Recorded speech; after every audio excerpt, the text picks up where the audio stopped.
live streaming with Starlink. Oh, we're Oh, live.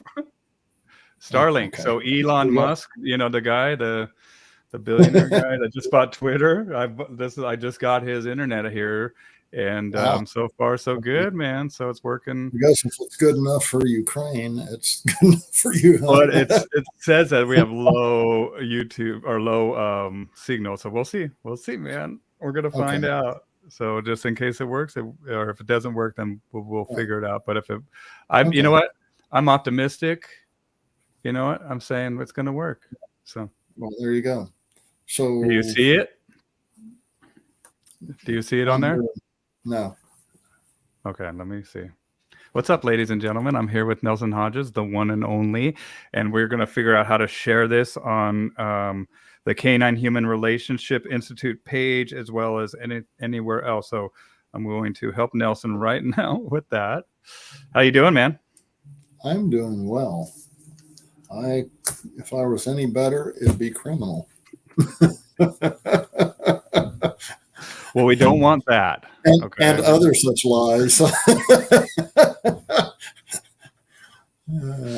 think Yeah. one of the times you and I were on a few years back, I had a horrible tooth infection. That's right. And I could barely even move my mouth. Well, guess what? I've got another one here that I'm going to the endodontist in a week and a half. So this time, this time the infection's under control though on antibiotics. So, well, I just tagged you. There you go. I just got his. There we go. All right, so I hear it. So it sounds like you found it. Now what do I do with it? So hit the share button. You got to hit the share button. Somebody help Nelson. Kinsey, like get over there. I can't believe you're alone. No, just kidding. Yeah, I'm alone. Okay. Do you see how to share it? I can't even get to back up. Do you see how to share it? I can't even get to... While Nelson is trying to share it, everybody share it as well. And let's get as many people in here as possible. And Nelson's the man. He's one of my mentors.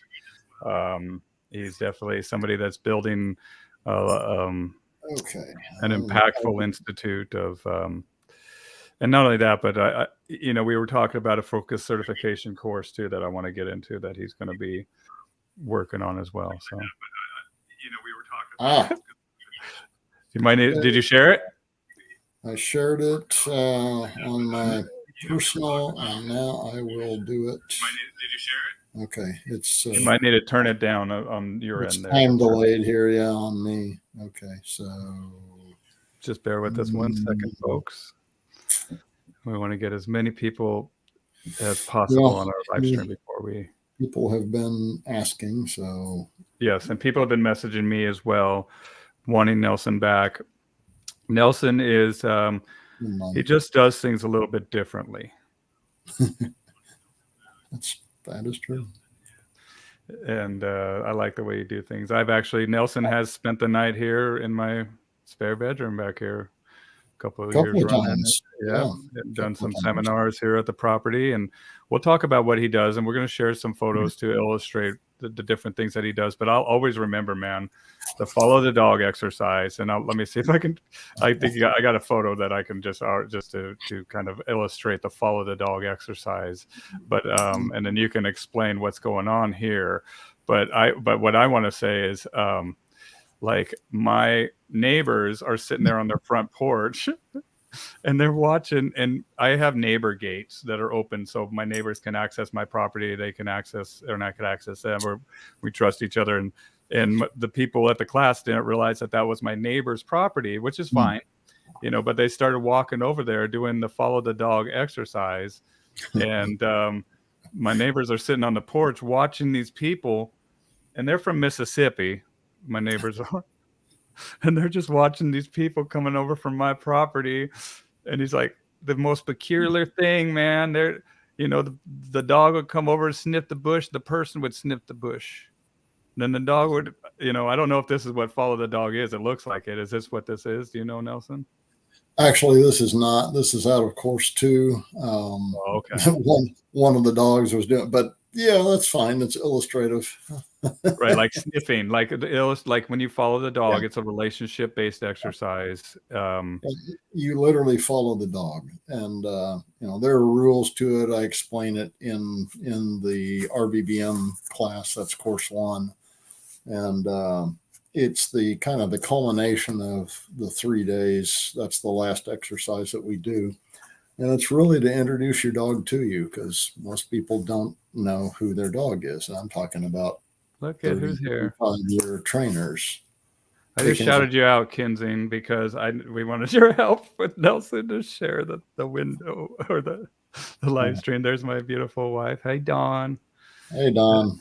And Dawn says hello, Nelson. Nelson and Dawn, they have a special relationship. Glad to hear as well. from you. She's doing good. And here's Denise. Yep. So, and there's Kinzing laughing.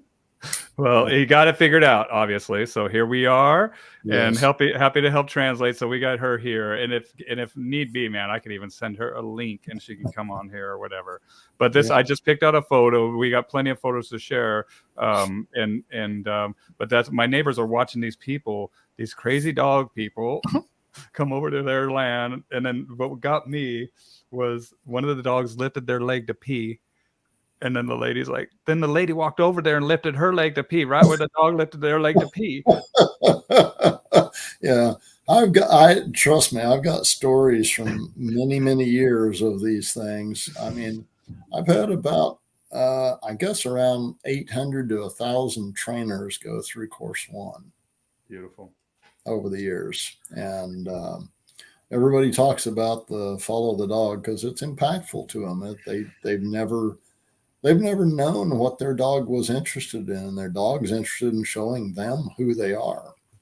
And so that's really what it's about. The rules are, you don't affect the dog shows you. And once the dog understands, and it's amazing, it clicks over instantly. Once the dog recognizes what's going on, they take off and they're going to show you their world. And the amazed look on the dog's faces when you get down and sniff something for the first time with them, it's pretty neat. So I won't go into it more than that because it gives away stuff. Well, and the thing is too, is that, and people can share their experiences as well. What do we got here? This is my dinner, Smoothie King. That's it. That's all I had time for. It was a busy day. Yeah, well, there you go, man. That's how you get your fit figure. No, this is Julie. Too much sugar. Hey, Julie. So, Nelson intake. Who's this guy that you're walking here, and what's going on here? Oh, that's Bosch. That's my buddy. That's your new guy. Yeah. He's not quite 2.5 years old. He's about 2 and 4 or 5 months, somewhere in there. He's been in training as a service animal for me and my wife, which is rare, but it's for the same purpose, and he can actually trade off. In some ways, he does better with my wife than he does with me. But so he's mobility assistance and stability and retrieval, stuff like that. So he's a very intelligent guy, very sensitive, and I've trained him as everything that I do, differently than most anybody else, as far as the way I've trained him to be a service animal, to follow me, to be able to make decisions, which he needs to do, separate from what I'm doing or what I'm aware of, and he does them very well. So anyway. Well, it's coexisting with you in the human world, right? And what is the first course of you said it earlier, RBBM, but I wanted to stop and what is that? What does RBBM mean? So RBBM is relationship-based behavior modification, and that's the method that I developed over many years. And then relationship-based training is the training method that I created, I guess you'd say. And I don't want to call it a system; it's a methodology. Okay. It's not about do this, then do this, then do this. It's not formulaic in that way. It's not push a button and see the result of that dog. It's actually understanding the dog from its standpoint. I know there's people out there that'll go, oh my God, you can't do that. Well, yes, you can. And that's what the whole education is about. So the naysayers, I really don't care about. Well, I mean, The when you guys do, out there who've been out there for 40, 50 years, like me, they have a fascination with what we do and how we do it because they see it, they don't understand it, and they're pretty fascinated about it. I'm not going to mention names, but some of the biggest names in training world. So, well, I think that you bring a missing component to the industry, and it's a consideration of the dog, and like really, really getting in deep. And how would you explain what you do, or how would you explain your approach, well, if you can? we're called dog nerds, and that's the biggest compliment I could ever have because yes.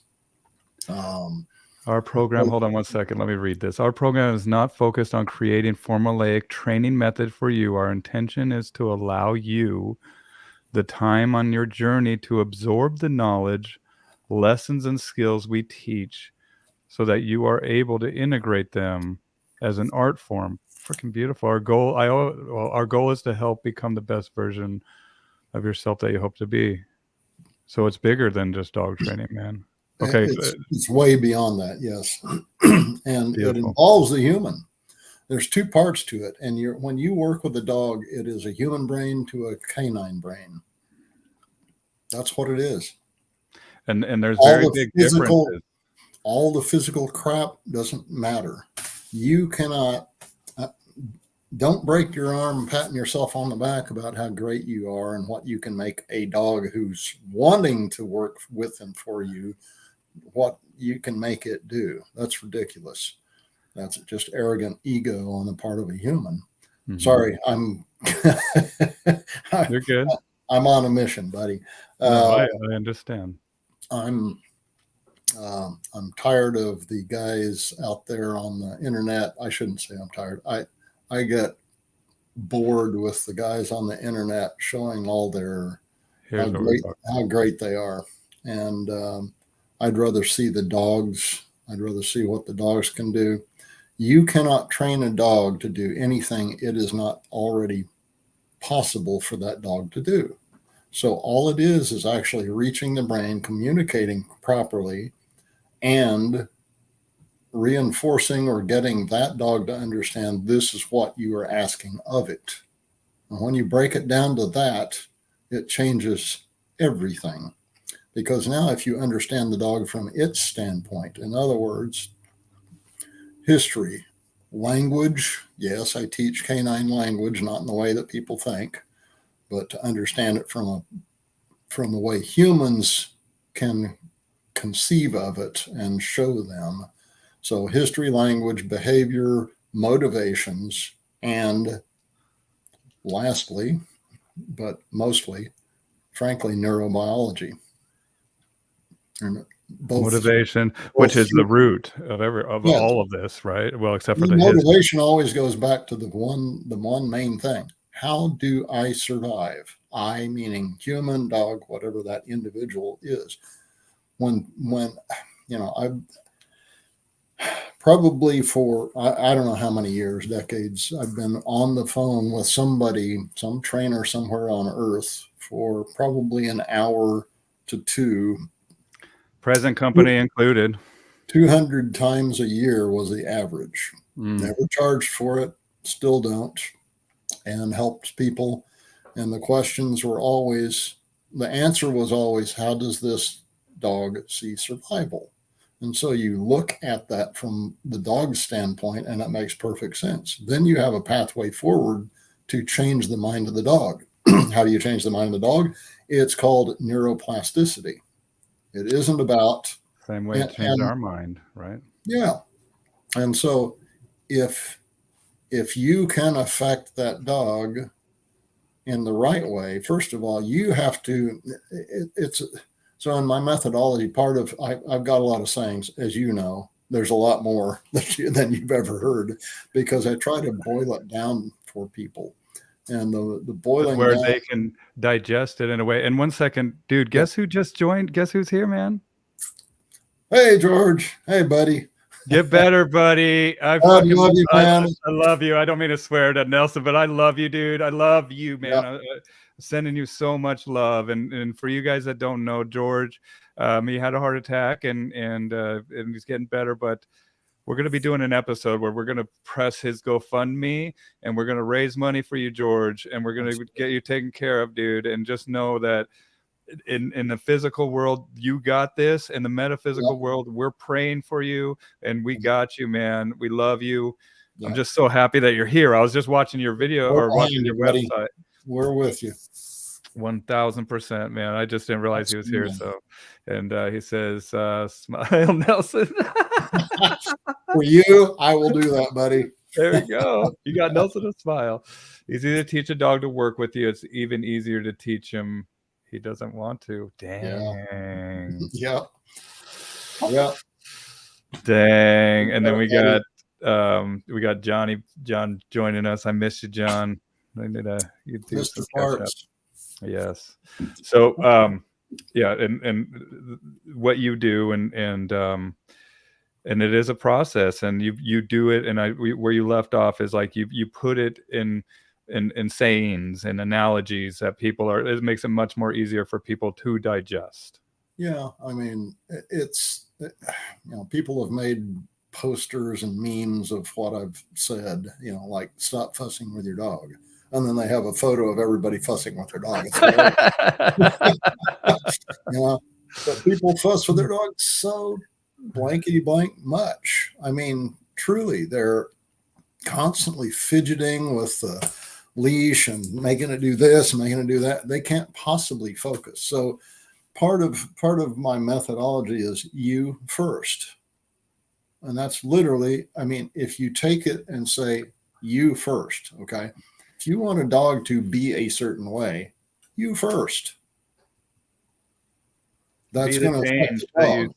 Be the change. If you want the dog to be calm, composed, etc., you have to be first. You're the example. It's called associative learning. So if you're a neurotic mess, I mean, look how many clients you guys go to, and they're a neurotic mess. And so, by the way, is their dog generally. Sometimes the dog is so strong and so ignores humans, fortunately, and sometimes they are calm and they need that dog to show them. So, and that's rare, but it happens. And sometimes go ahead. I'm sorry. I've been to situations where I've had to walk out of it and give them money back. Like we got somebody trolling us. I've had to get their money back because this was way above my pay grade. Because this person was so neurotic, and I was like, look, like I can't help this situation because I can't start with you. Like, you're above my pay grade. You need professional help. You need some mental therapist or whatever. Here's your money back. Good luck. And I had to run from that situation, but it was exactly that. Like, it was a neurotic case that trickled down to that animal, which becomes an emotional dumping ground, essentially. Yes. And it's a one-sided relationship. It's a rare animal, honestly. It's a rare animal. And this is where service animals and others that are capable, personality-wise, temperament, mentality, they're capable of having that constant dump, that constant responsibility for the human when the human is weak.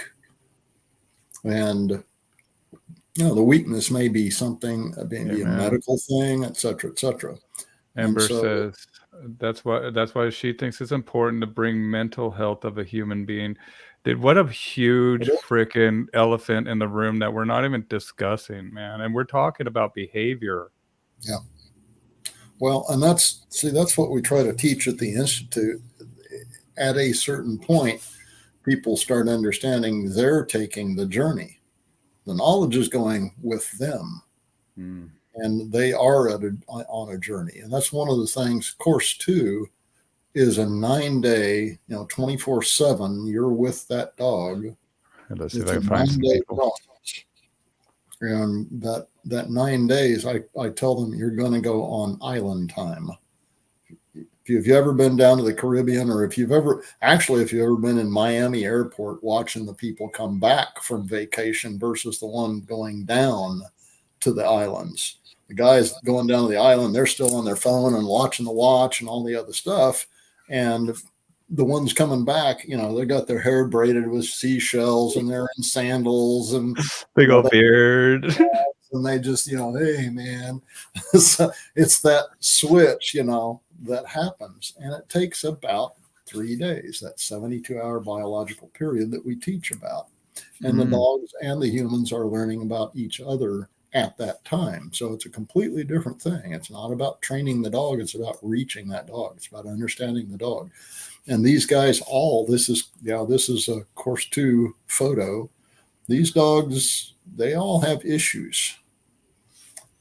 Hey, Eve, and then Amber says hello real quick, and then Julie says mental health is so important in dog training. And Julie and I were just talking about this. We had a big conversation on Clubhouse earlier today, and even with my own personal journey in mental health, like we can benefit, just like I'm saying, like with my client, I want them to get help. I'm getting help. Like I am practicing what I preach, but I've also seen the immeasurable value of having somebody that knows what the hell they're doing and recognizes things and be able to really, really help you see a big picture, right?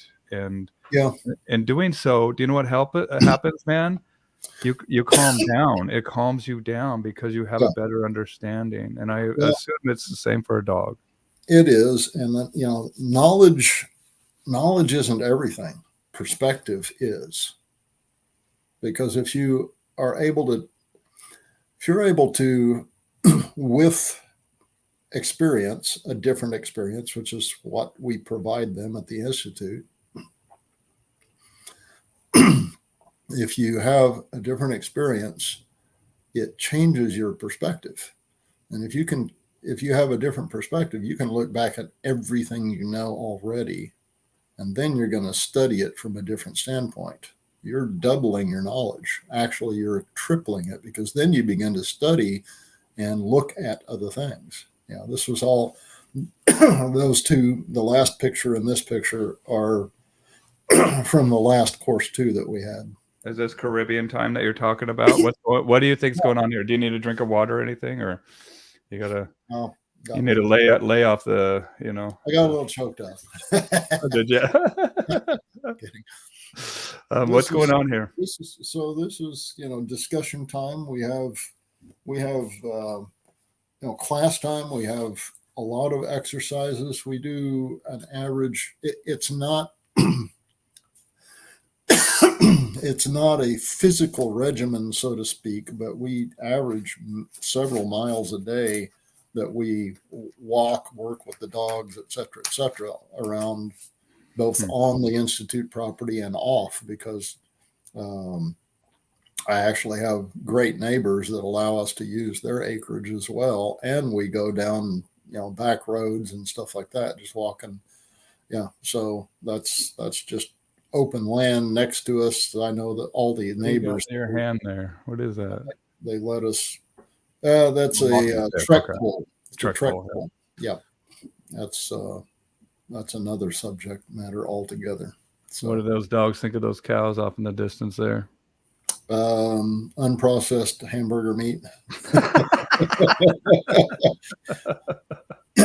So, that's funny, but that's what it is. And so what happens? People, well, first off, RBBM, That's a So prerequisite. RBBM, so course one is what we're calling it. It is RBBM. It is Okay.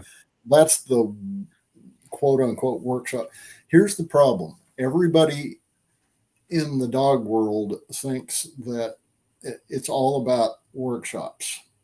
I go see this guy to get that. I go to this other guy to get this. I Like go to this merit dog. badges, like little Yeah. merit badges of Instead like, of actually getting a center that has a total educational experience, which is what I created the Institute for. And there's many things about it. I would, there's some people that I would like to get involved later on, but they are doing their own thing and it's their choice. But anyway, there's a lot to it. So RBBM, in other words, course one, the one that I do that online. I do it at the center, and I do it remotely as well. But this coming year, some of my people are going to be doing that too. So, Valerie, Angela, Kinsey, and Courtney are all part of CHRI. And they will be teaching those things in their areas as well. So they'll start teaching the RBBM, the concepts. And it really is, it's an introduction to the concepts behind what a dog is and and how we can learn. I used to say I was trying to jumpstart their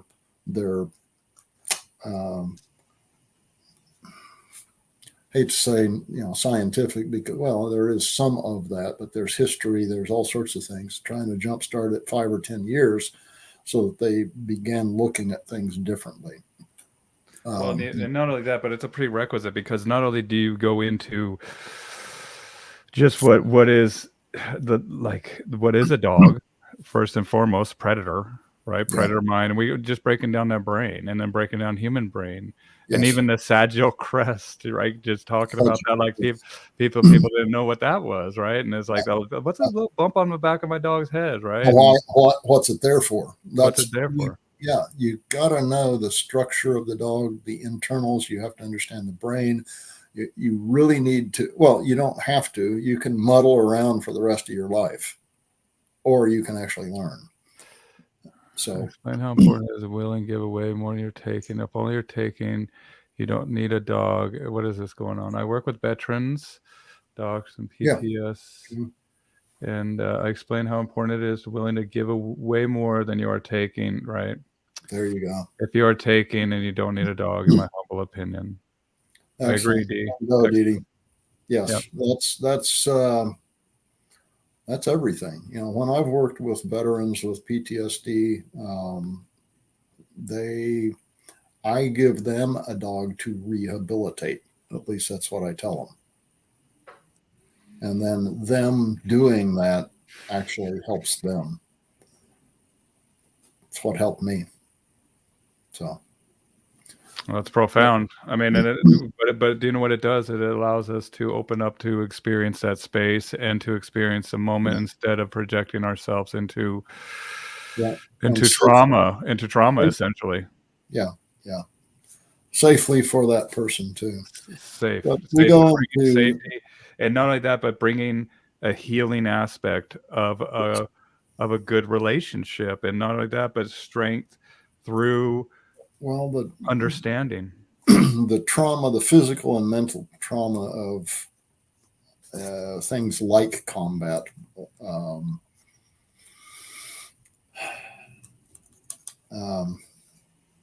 It's reflexive. People don't understand if they haven't been through something that traumatic before, that changes your, a moral human being will hesitate. That's why moral humans get killed by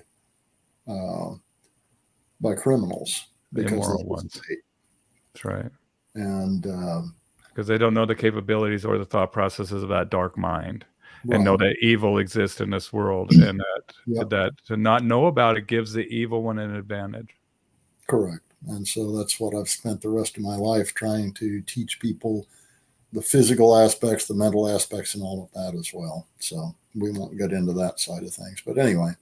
But I think So it's an awareness of your own body too, and how to use yeah. it, right? And we do the Well, same yeah. with So the dog. again, you know, we've talked before, and you know, the book Defensive Living by my friend Bo Hardy, I helped write that. Defensive Living. It's, I mean, we published it originally back in 1991, so some of the technology that we talk about is old, but the concepts are still there. And then Gavin de Becker, The Gift of Fear, and several of his other books. There's another book on killing by Colonel, not Forrester, who is it? Bo Hardy, that's the guy. So anyway, there's several books out there that are required reading, frankly, before they ever come to course 2. And one of them is Defensive Living, and the other is The Gift of Fear. A lot of people have been reading those lately, which is good. And it gives you a concept of predator prey. It also gives you the concept of your intuition, is the way most people put it. And so I talk a lot about and try to get people to understand intent, not intention. Intention is a future tense. Intention doesn't mean you're actually doing it or going to do it. It's just it's what you mean to do. That has nothing to do with reality. Reality is right now, and reality is what your intent is. What is intent? What is in your mind right this microsecond? And if you can't focus that, or if you are tied up inside your own brain, which most humans are all the time, how can you reach that other animal? You can't. And that's what we try to teach, is how to reach that animal. The second people start recognizing when they're with that dog, what I call being with, George knows what that is. As a matter of fact, we had a thing a few years back. He posted something, I posted something, and he posted a perfect photo of it. Yep, that's it right there. Just him and his dog hanging out on the riverbank or something. And that's what it is. But it's like-minded. And I try to teach people to be like-minded. A dog can't understand a human brain, but a human brain can understand a dog brain. The only thing that the human brain does is it attributes the own characteristics on the dog. And I get it, because it's natural for us to perceive something if we kind of overlay our own perception on it. And just like you were saying, the perception is everything, right? But the intention is that we do want to understand this dog, but we're going to be doing a disservice to that animal if we try to overlay our human characteristics, because this animal does not have the capabilities. In fact, that's why we get so caught up in the minutia of our thought process, because of all of our capabilities, right? And the animal we're also disrespecting what that animal is. That animal has been around. Frankly, canines have been around for 98 million years. Disrespect. And you know what respect means? Like respect. Like if you look at the word respect. There you go on your definitions. Yeah, spectare, spectacles, right? Spectare is to see, and to is to take another look. So take another look at this animal. Don't disrespect it, right? So it's interesting how, you know, our morphology, we are hand and eye oriented. That's it. That's what humans are. Dogs are nose and mouth oriented. And their mouth is their hand. That's what I tell people. Their brain is focused on those things. Their universe, how they see the universe, is different than us. And it's just as valid as ours. They've survived 98 million years doing what they do for their physical morphology.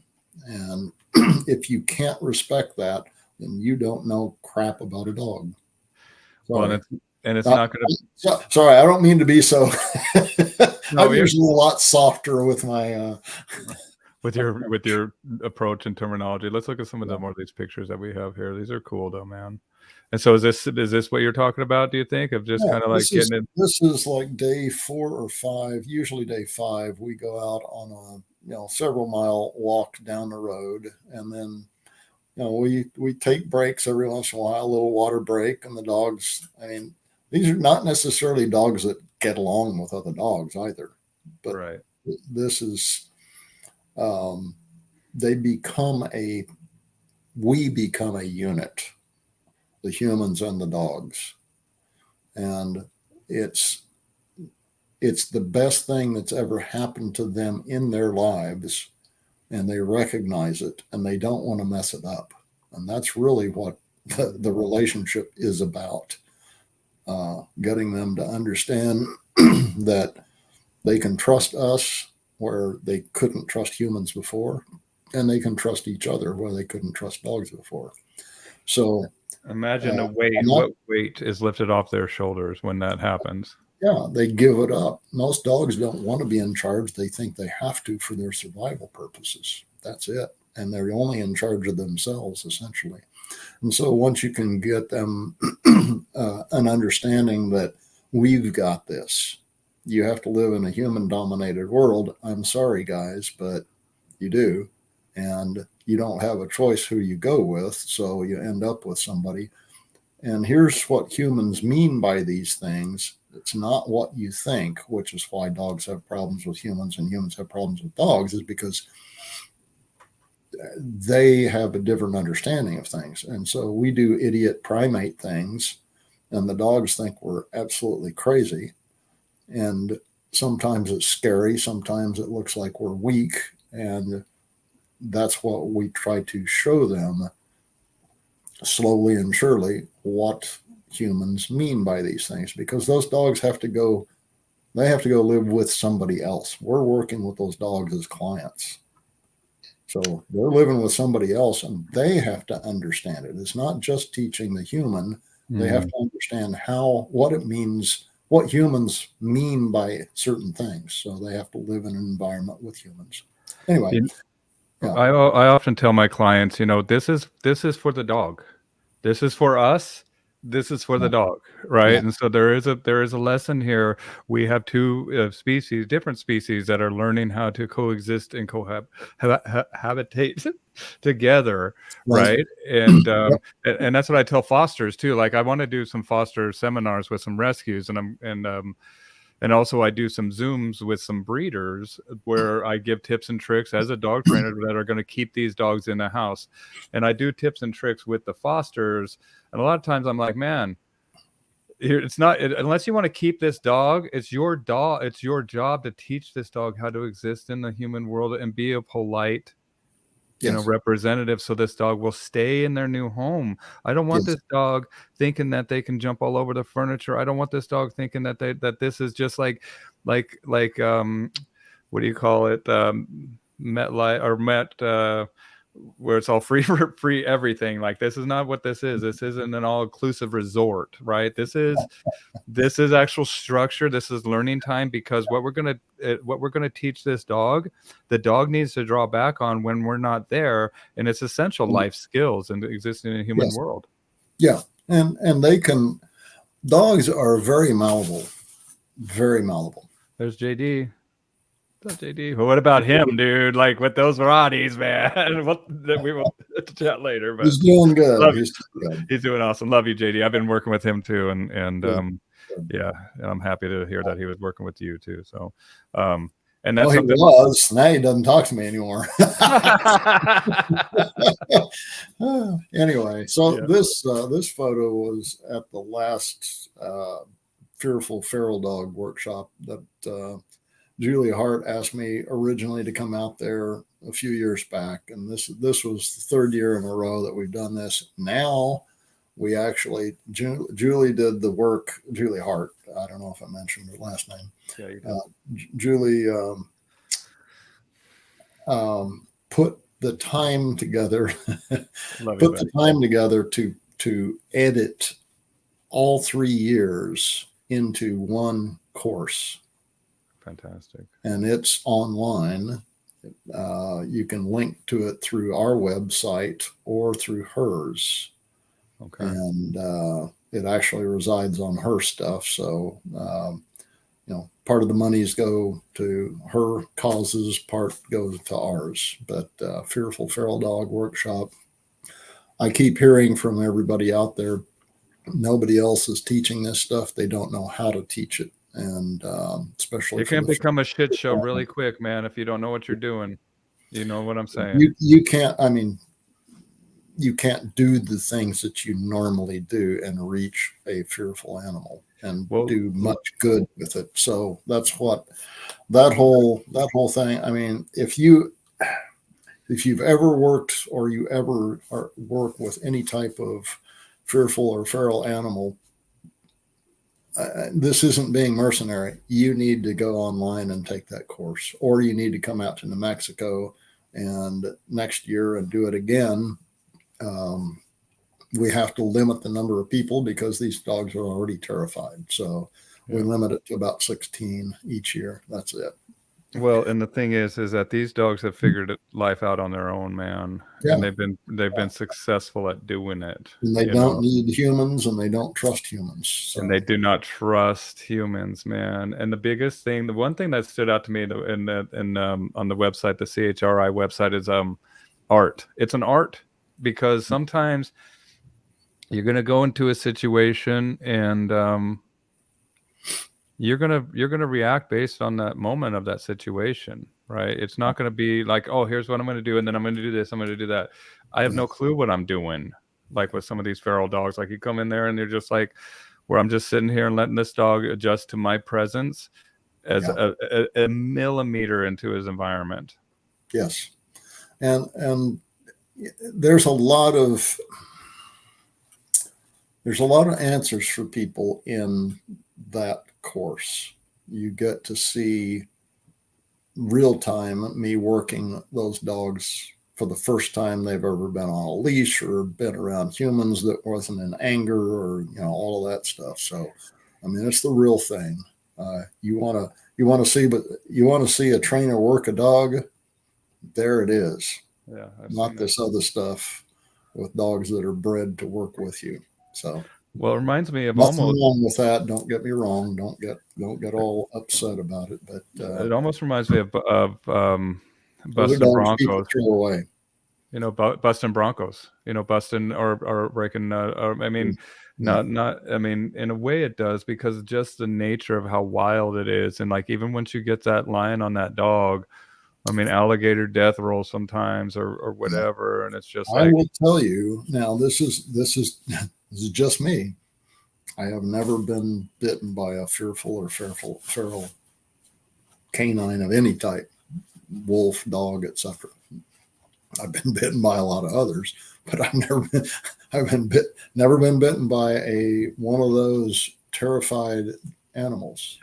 They want, and you don't push them into a corner to have to do so. You don't force them to do anything.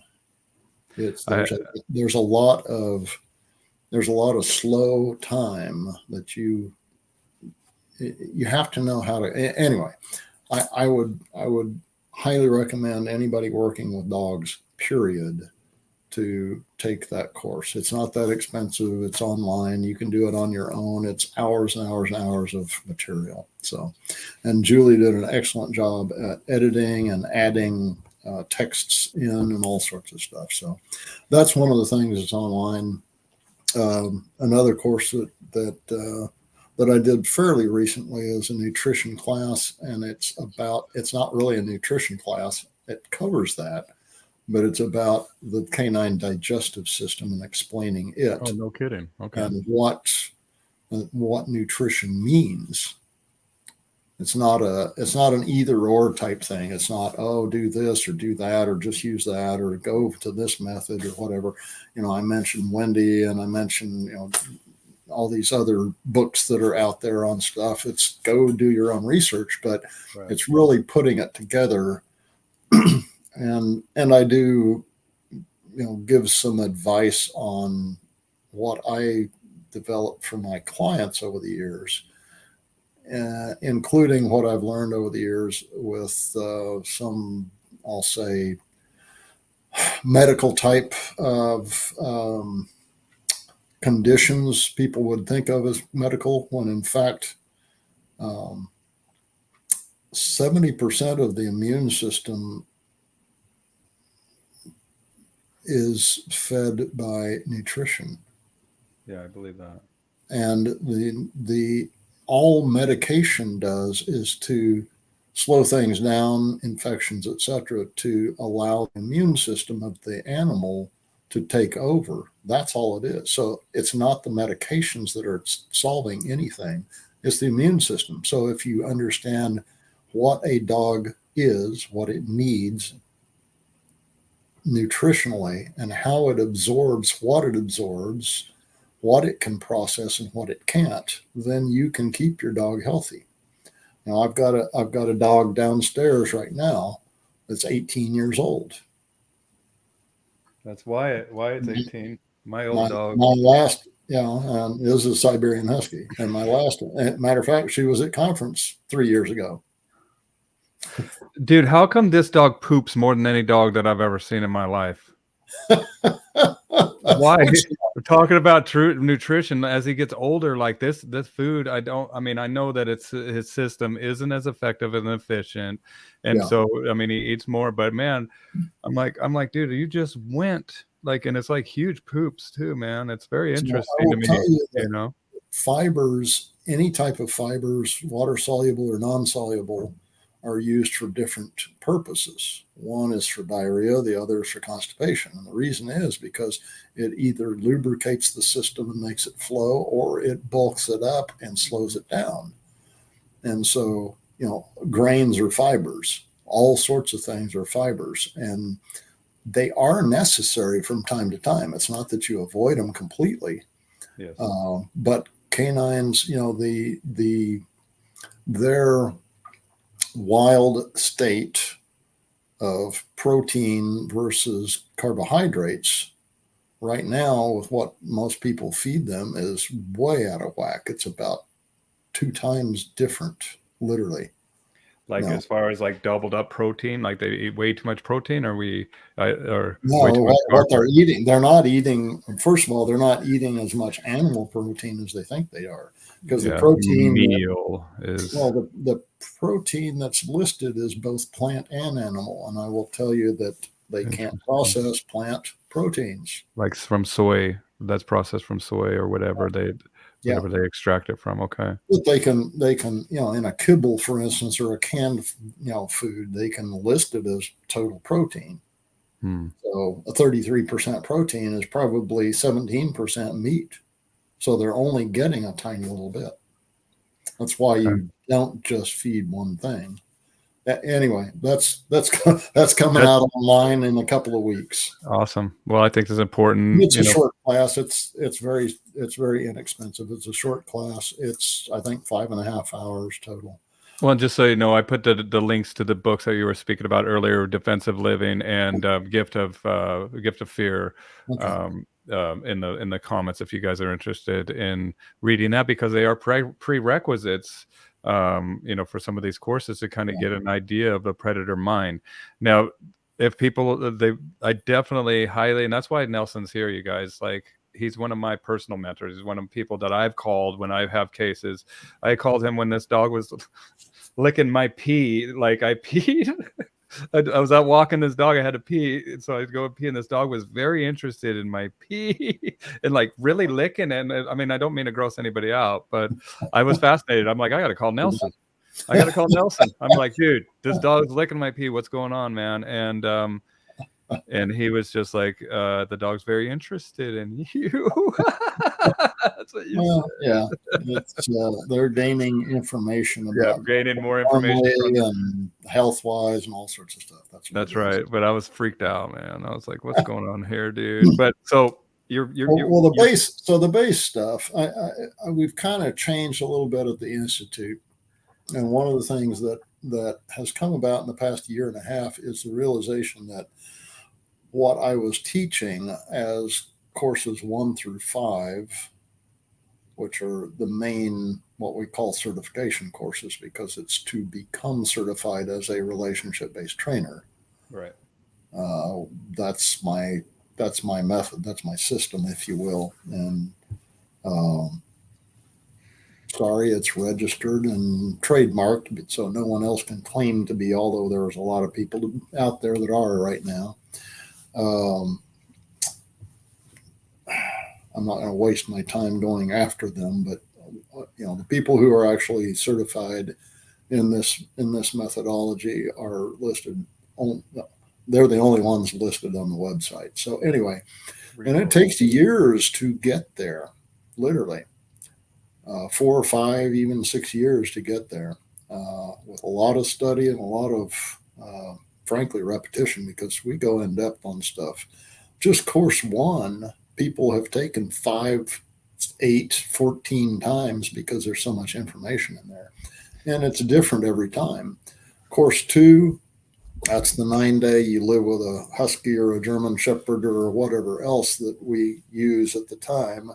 And then course 3 is the reason behind it all. It's the why behind the what and how. Wow. So course 3 goes in depth. It's a 7-day it's 8-day in person, 3 days on Zoom, and it goes into communications and psychology on those 3 days as well. And then, you know what I call the why? I call that your power. That's your power behind anything you do, man. If you don't understand the why, and ready for a little bit of an allegory from a movie, the Matrix, Neo, the Matrix Part 2, where the Oracle sends Neo to the Keymaster to get the key, and he goes up to the Keymaster and the Merovingian, and he goes to the Merovingian, and he's like, I want the key. And the Merovingian, the Keymaster, is like, why? And he's like, because I was sent here by the Oracle. And he laughed at him. He's like, ha, ha, ha, silly boy.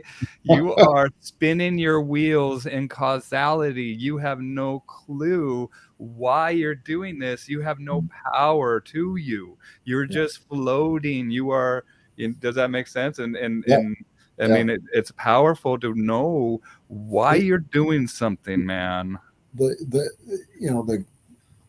The importance of the Institute was to teach the why behind the what and the how. But I'm finding that, so course 4 then, which is a long one, first of all, there's prerequisites to some of these courses. Obviously, the course before it in that series, but the one for course 4, you have to have the leash handling course, which is 3 days, 2 of short and 1 of long line. And everybody who takes it says, well, the long line could have been 4 days by itself. So it's literally just an introduction of how to use a long line, which is an art that I haven't seen people do in 40 years. I don't understand how there's too many tools out there and people are ignoring leashes. That's the number one tool I go to. That's where I start every one of my clients. And I'm like, this thing, even though we're going to graduate from this, that's what I tell them. We're going to graduate from this, but this is always be ready for us. This is always but that's all you use, right? That's all I've ever used. I don't need anything else. Anyway, so course 4 is an in-depth. Yeah, this was one of the dogs. So these dogs come in, this is course 2, and this is one of the dogs. They come in without any strength, proprioception. They're all screwed up physically, mentally, everything else. And within a few days, I mean, they're literally jumping up. They're doing these things happily. I mean, they just love doing this. Well, it's starting to click. They're like, hey, man, this is a relationship. Oh, look, what can I do? Okay, cool. Like, and then they get to the other side of that, and they're like, dude, this is awesome. Because the human is involved and truly happy for them. It's not the human saying, look what I did. I feel great. I'm gonna look at my ego. It's about the dog, and they invest themselves in the dog. Now, this is a picture. This is some of the agility yard out there at the center. I've got, probably half an acre in that yard. We've got another yard where we do some stuff in there too. And then we've got the rest of the acreage, about another 10 acres that is open, and we do environmental agility. We use whatever's on site, including the pond and all sorts of stuff. So course 4 is very in-depth how to do it.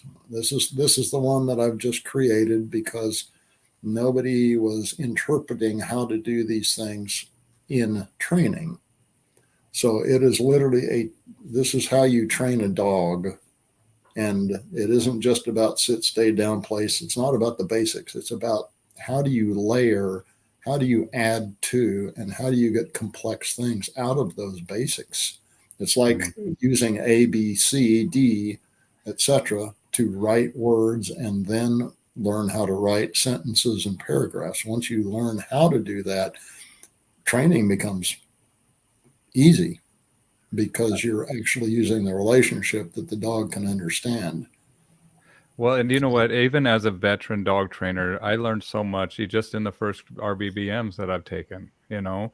And the thing is that I recommend people leave yourself open to learn. Like, and anytime that you go to a situation, like just pretend like you don't know anything, man. Just go in there and soak it up. One of the things that I learned that I was just like, man, that's crazy. That was just like the side eye glance of my dog and walking the other way with that leash, right? And I was just like, holy shit. Like Nelson's right. I was like, dude, I was due. I was due to be right. Yeah. Yeah. But I was like, man, this is so cool, you know, and it just brings a deeper understanding, even if you're a professional, even if you're, you know, this is just I've had 30 and 35-year trainers go through these courses, and it's changed them. What is this that I'm looking at here? I'm honored. So this is one of the things. I drew this in class, the last course too, talking about the history of how man and dog became a co-species.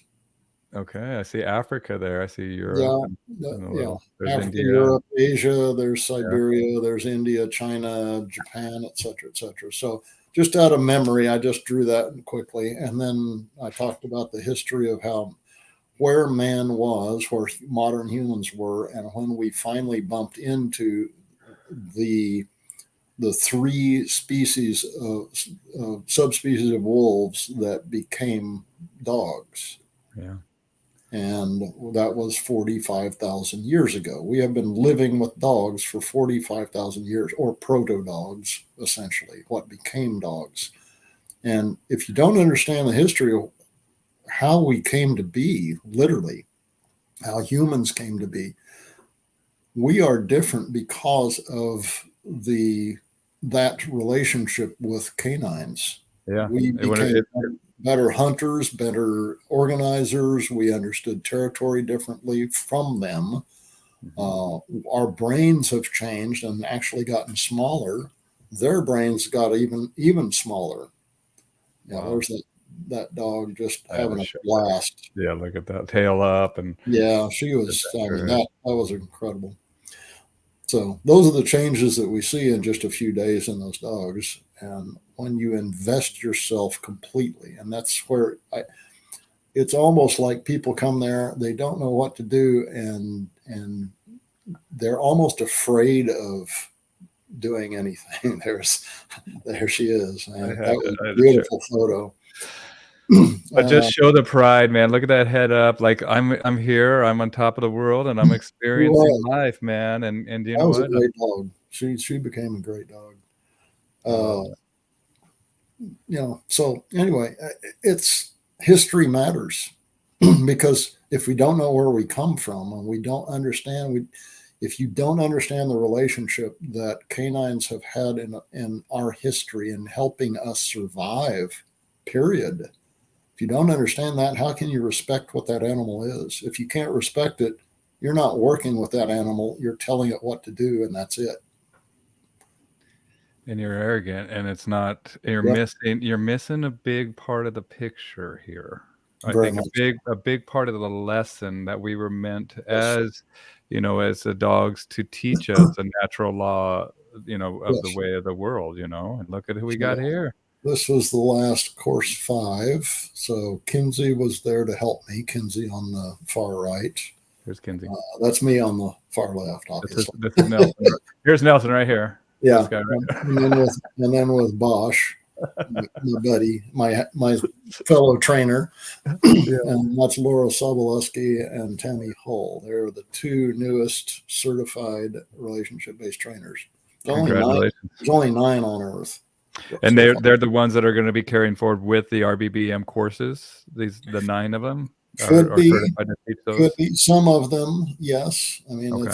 it's a lot about their choice and how they integrate or choose Absolutely. to use their information certain ways.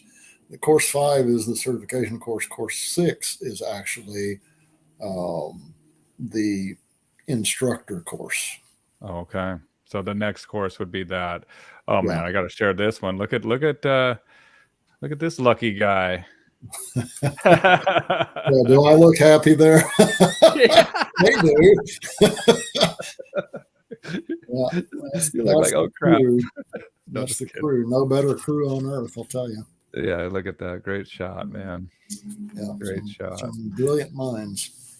Well, and we are some of our parts, man. We are network. Our network is our net worth, right? And Yes. that's what I was going to say. Now I want to talk about this certification course, a focus certification course that we were chatting about earlier, because I love the idea that this is a course that has integrity, and it's not just going to be you got a heartbeat and the yearly fee, then you can join our group. We have what talk to me about it, and what made you start this focus? Well, honestly, so the certification came from the recognition that we do things differently than virtually all the others on Earth. And so there had to be what I've taught is trying to codify what I've developed over decades. And so it's the codification of a methodology, if you will. I hate to call it a system. I don't want to call it a system. It's a methodology. And it's extremely effective, as people have learned. It isn't, the thing I always hated to hear was, oh yeah, that's Nelson. He can do that stuff. I hated that, because everybody else can too if you learn it. So what I've focused on is trying to teach that, the intent, the knowledge, the perspective. And it takes people years to go through that, literally. Because it isn't about going to, some school for 6 weeks or 3 months or whatever else, and then graduating and get out there and you're called a master dog trainer. I'm sorry, you're not a master dog trainer. Not for probably 30 or 40 years, maybe, if you got the right thing. And then you go ask the true masters if they're masters, man.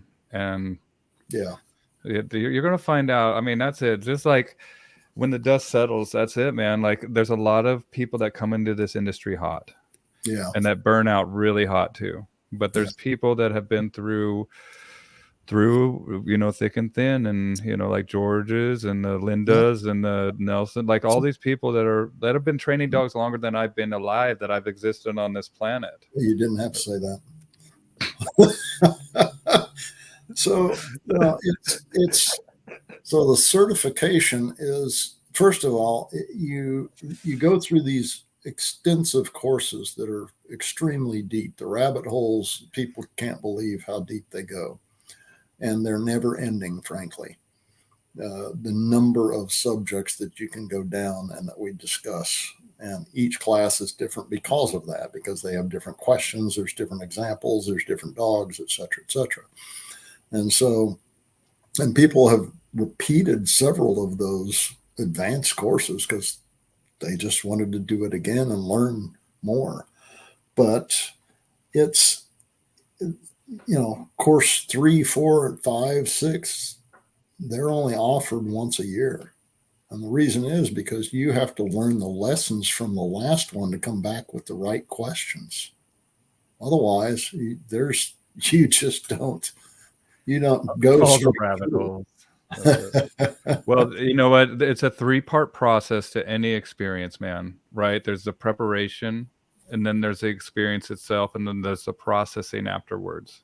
There you go. Right. And during that process, integration of that, you have to process it, and You then have to integrate. understand it from your standpoint, That's right. what it means to you, and then you have to work it and go, oh, and then you get a different perspective, a respect for it and how it actually works, and you become a little more skilled, and that's another piece of that art that you get to become part of you. And so you integrate all these little bits and pieces, and they start meaning things to you when you actually experience it. The way I worked with my clients years ago was to get them to do something and then point it out to them. Notice how your dog is different. And they would go, yeah. So, well, you did that because of how you behaved this way versus that way. And then they go, huh. And that's all I wanted to do was get that huh going several times over and over again so that they would take it forward, because I can't live with that client. Well, and the thing too is like, man, this is all knowledge through experience. This isn't theory. Like, we're seeing the unfolding of this happening, the application of what we're working with right in front of our eyes. And that's where, I wanted to see what relationship. So that's what it is the focus is on the relationship. And Yes. but it's not what's out there. Nobody talked about, I shouldn't say nobody. Very, very few people talked about relationship 5 years ago. Wasn't even in the dog training world. There's a few people that, Bart and George and Mark and, guys like that. Mm-hmm. Yeah, it's relationship. They understand that.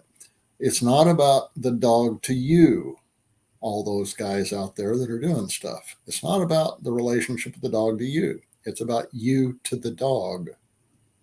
You look. I'm gonna say this. So where did this idea come from? Okay, my more than 50 years in martial arts, combat arts, actual combat, not sport stuff.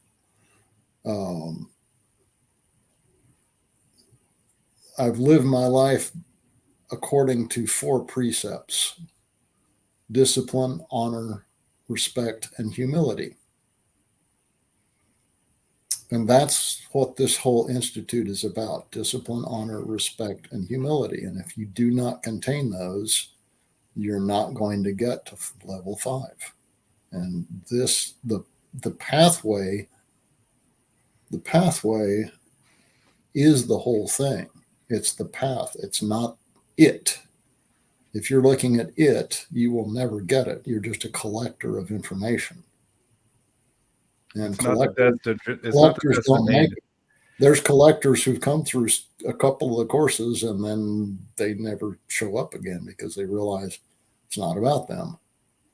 Says Kinsey is commenting here. It's about the specific kind of relationship you're building, right? And it can be very esoteric too, and with that specificity.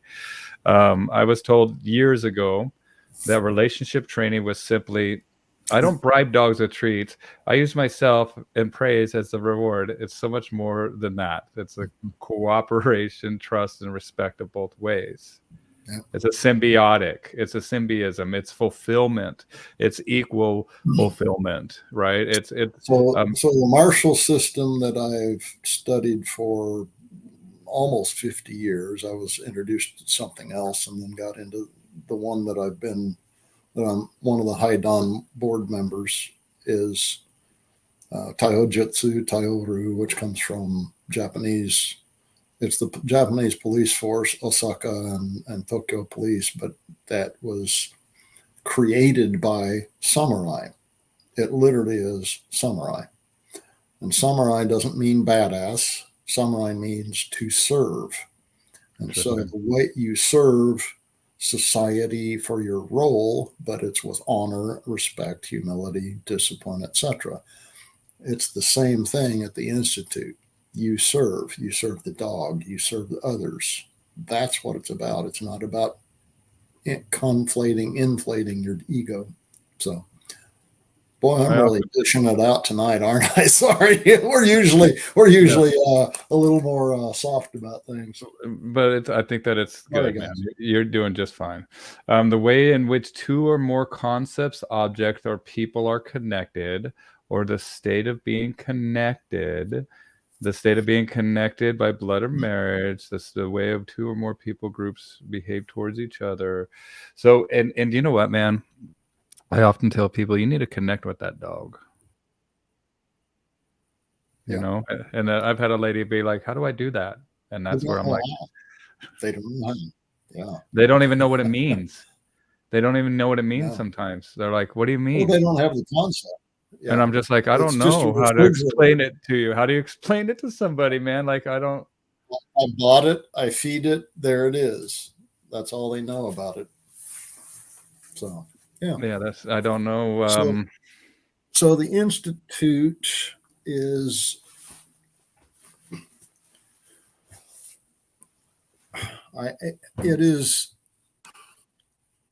it's university, and don't let me scare people off. You get into it, you begin understanding it from a university graduate level type of information, not put in graduate words. Yes, we use some of the science and biology and neurobiology and stuff like that, but we put it into terms that anybody can understand.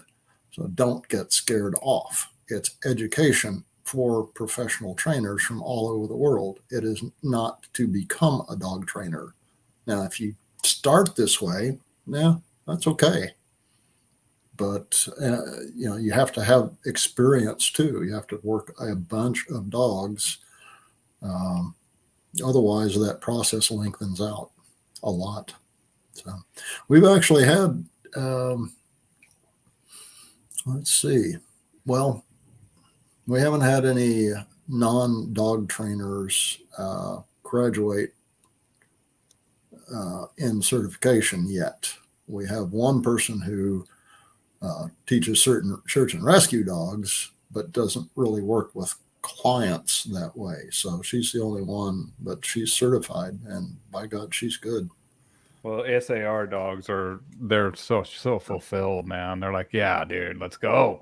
That's what I'm talking about. Once they know the right answer, and then it's up to us on where we guide that nose. We look at that lay of the land and the way that the wind has hit it, right? And that's the relationship right there. That is where you are partners in trying to. You do your part, the dog does its part. You trust your partner, they trust you. That's to get the best outcome. That is the ultimate to me, and that's why I used to love doing search and rescue. Now I'm too darn old to do that. I'm too old to do 13, 16 hours a day. In the worst terrain too, man. Like there's no roads or anything, and people think that, I had a guy that thought he had a search and rescue dog, and I'm like, there's no way that this dog's a search and rescue dog. The reason I knew it, because the dog lost his mind when I walked by the car. And I was like, this dog is not a search SAR dog, because what happens is that if we have a family, we have traumatized people out there, the last thing that they need is a barking crazy dog. And not only that, but when the handler needs to go off and we have 4 dogs out there, we'll have them in a plus formation for a half hours plus an hour at a time, where they're doing a downstay facing each other while the handler is eating or using the bathroom, getting a little nap, or getting whatever they need to take care of. So there's a bigger picture to this, man. People think, oh, my dog can do this or whatever, and they don't look at, like, no, man, there is a protocol and there is a reason for this, because you know what? We've done this before, and we've done it, and we're going to do it again. And this is something that's not, and this is something that's not, you're not reinventing the wheel here, man. And that's where I think a lot of dog trainers that come in hot, they think, oh man, I'm onto something. It's like, no, this has all been. So here's one thing. Yeah. An expert isn't someone who just discovered something and then tries to teach it, because they don't know what's beyond it. You have to know what's beyond it. And I don't mean the next step. I'm talking about way out there. You have to understand all of that before you start teaching something, to know where that goes to.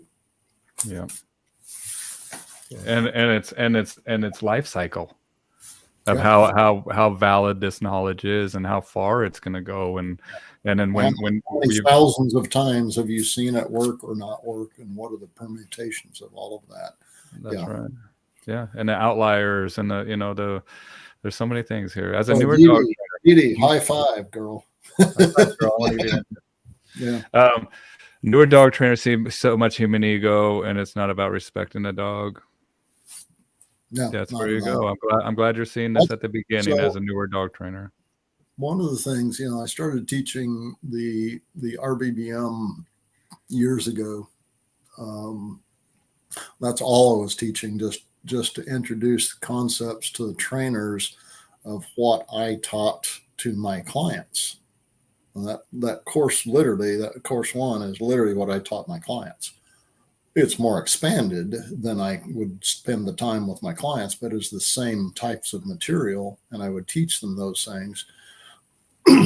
And because I started doing that because of the old internet, the email groups that we had. And I saw the biggest complaint trainers always had was the go home. Go home meaning the dog's perfect for me in my environment. Well, you didn't proof it then. You didn't proof the dog elsewhere. You proofed the incident in the moment in the environment you trained the dog in, but you didn't proof it everywhere else in every other situation. So you didn't proof the dog. All you're doing is proofing a performance. Yeah. So the other thing is that you didn't teach those people. You just worked with the dog. Well, the dog's got to live with them. So the gap, whose obligation was it to teach the people? So I never had the go home problems. So I started teaching what I taught my clients so that people knew this is what you teach them so that they can actually live with the dog and understand the dog, amongst the other things, the training, the sit, stay down place, and all that stuff. Yep. So. Yep. And it's about connection, just like Kinsey was saying, and what we were talking about in the relationship too. It's like, and that's where once I've connected with this dog, then I can freaking push him. Then I'm like, once we have that trust established, a rapport build, the why behind why we're doing this stuff, because the dog's like, why are you doing this? Oh, okay, I'm getting paid, or whatever it is. Like, and the dog just realizes, oh, okay, then we can look at pushing the dog and making them go further with this training. That's when the training aspect comes in. But I think that this is such a crucial, not just, I think this is a cornerstone of knowledge that you teach that is essential if you want to have a successful career, not only, working and understanding dogs, but really, really connecting with them on a meaningful level. That essentially will teach you more about yourself at the end of the day. Yeah. That's really what you're doing. What we're all doing, finding out, and even with the Oracle of Delphi, she says, know thyself and you shall know the universe and the gods. Yeah. I mean, there's so many lost souls out there trying to do things. So spinning their wheels in causality, right? Like the Merovingian says, like, I'm just trying to reach a couple of souls. That's all. Just trying to save some souls before we go off and shuffle off this this mortal plane, right? Yeah. So, man, I mean, is there anything else that we're and I think that I appreciate you letting me talk about the Institute, because it really is all my focus now. It's here's next year's schedule for me. Love it. It's already marked out. Yep. That's it. Yeah, my life is always 2 years in advance. It's Karen's here. So, hey, Karen. Many souls. Yes. Yes. You keep doing what you're doing, man. And I think also the focus certification course that you were talking about, minimum 5 years working with dogs. Right. We didn't mention that. Yeah. And doesn't mean you have to come in with 5 years, but by the time you get to that point anyway, you're going to be 5 years in Yeah. because it takes you 5 years to get through these courses. Anyway, It happens before you know it too, man. Yeah, and there's other courses that what we call elective courses out there too, that Right. people are able to take at any point. One of the things that we have talked about for a while in the Institute is doing a subscription. Okay. And the subscription group is a new thing. It'll actually start in January, and the subscription is. Oh, here's some online electives too. We've determined what it is and how we're going to do it. It's going to be a discussed topic, subject matter each month. It'll be a Zoom, and the Zoom will be a couple of hours long each month. And the first topic is my choice, probably a theme throughout the year. And then the second topic is actually picked by the people who are going to be on that and want to have discussions and answers and et cetera, et cetera. So it'll be actually fairly interactive.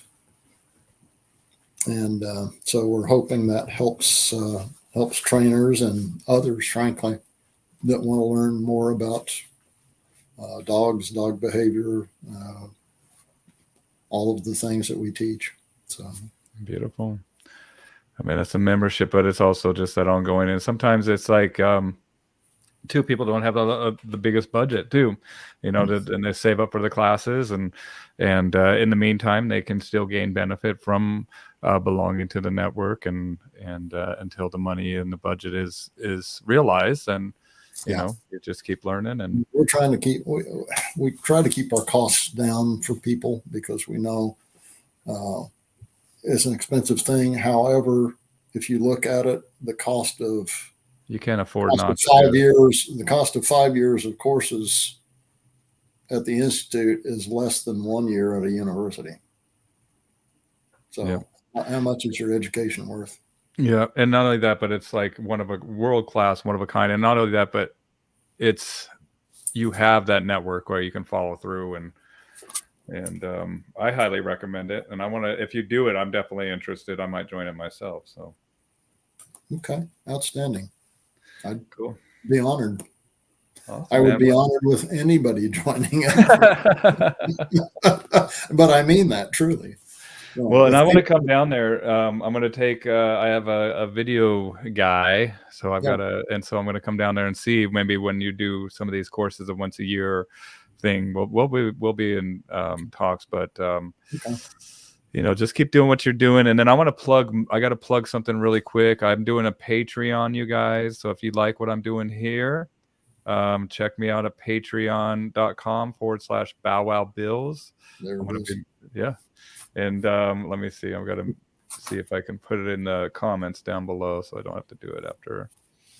And then we have the Firepaw treadmills. I love the Firepaw. There's a Firepaw. That's my reference to if you guys need an affiliate or somebody to. I love those freaking those slap mills, man. Yeah, I love those slap mills. Those are good. Those are good. And then how do I get back to the comments here? There we go. Okay. Well, so we've got an upcoming class. Let's see. Last one this year, actually. It's December 2nd through 4th for the course 1 RBBM, and then at the Institute you're doing that? No. 5th through 7th, so 6 days if you wish to stay there that long. The 5th through 7th is the leash handling course, art of leash handling. Okay. And so from the 2nd through the 7th, and you don't have to take both, but you do have to take, you do have to take RBBM course 1 before you get into the leash handling. So it's a prerequisite that you have your RBBM 1 before you sign up for the leash. You have to have the concepts behind what we're doing. I'm not going to go back over things for leash handling. Courtney Cuellar. It's at her place in Fantastic. Cedar Creek, Texas, which is down by Bastrop outside of Austin, Texas. So fly into Austin if you're coming from out of town. So, And that's the 2nd through the 4th. second through the 4th, and then 5th through 7th on the leash handling, and then. But can you sign up for the 2nd through the 4th and then get your prerequisite to follow to go ahead, so you could sign up for both courses without having the RBBM right now? Yes, you can. Okay. And then let's see, what have we got after that?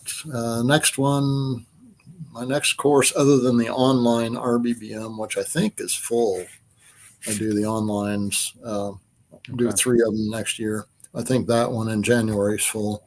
Okay. But then in March, 6th through 9th is nose work. I just finished a nose work course here, 4-day, and it was a blast. It was great.